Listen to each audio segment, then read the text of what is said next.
Bessent unveils new round of Iran sanctions, warns China on Iran ties. Washington, U.S. Treasury Secretary Scott Bessent unveiled the contours of the administration's sweeping campaign to isolate Iran's economy at an August 24 news conference. He outlined measures targeting almost 60 firms, individuals, and vessels across the regime's expansive oil, nuclear, missile, and cyber networks.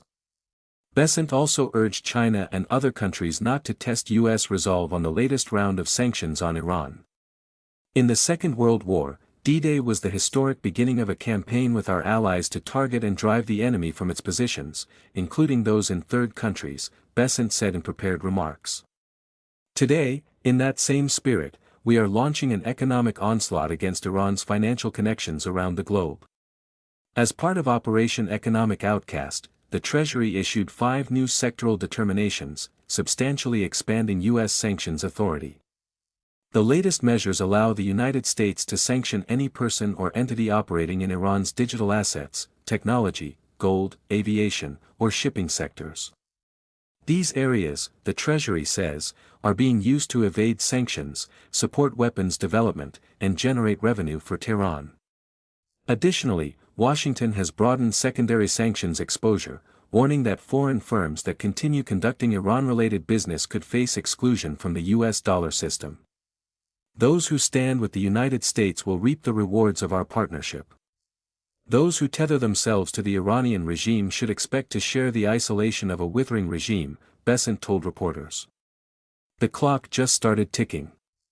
The Treasury has also suspended several general licenses that previously permitted certain remittances and cultural or academic exchanges with Iran, tightening restrictions on financial flows and engagement.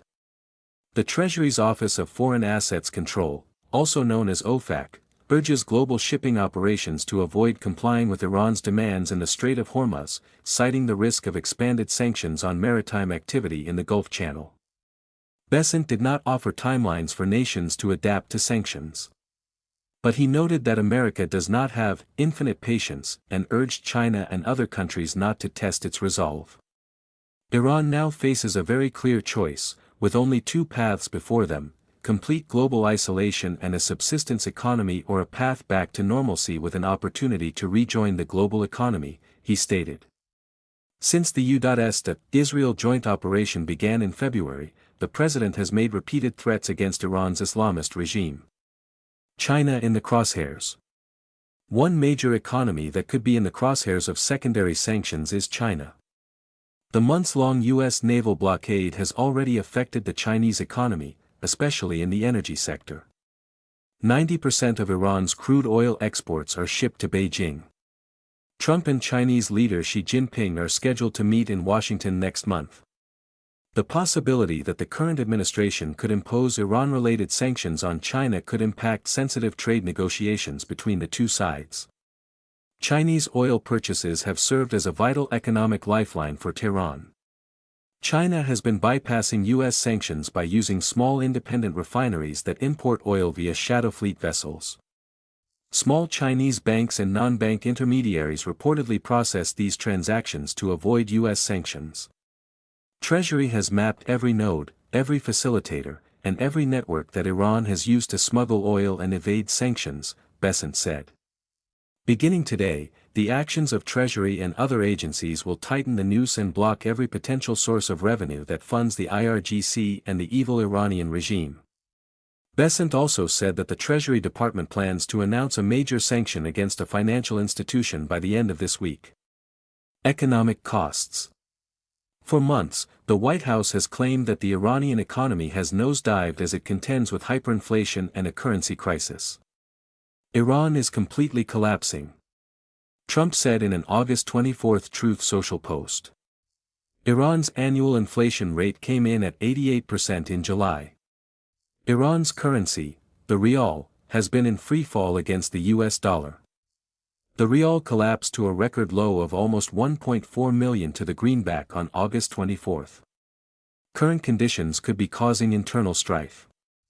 Mohsen Razi, Secretary of Iran's Supreme National Security Council, warned on social media that if Iran faces efforts to isolate it economically, the country will shut down oil traffic through the Persian Gulf and the Strait of Hormuz.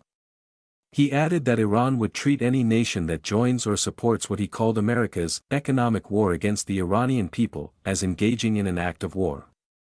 Meanwhile, Iranian President Masoud Pezeshkian defended the mid-June Memorandum of Understanding between the two countries, calling it the most viable path for resolving what he described as a limbo situation, neither war nor peace. He also acknowledged that nearly 6 months into the conflict, Iran has struggled to draw investment, underscoring the economic strain created by the ongoing war. At the same time, the U.S. economy has also borne higher costs due to Middle East strife. Crude oil prices have been elevated, trading around $80 per barrel.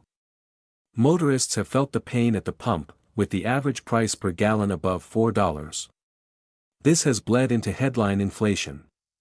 The 12-month consumer inflation rate has accelerated to above 3%, while underlying inflation has remained tamer, running close to the Federal Reserve's 2% target.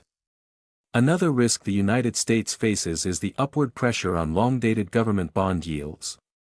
The 30-year yield surged to its highest level since June 2007, prompted the Treasury Department to announce a doubling of debt buybacks to curb yields at the long end of the yield curve. Aldgra Fredley contributed to this report.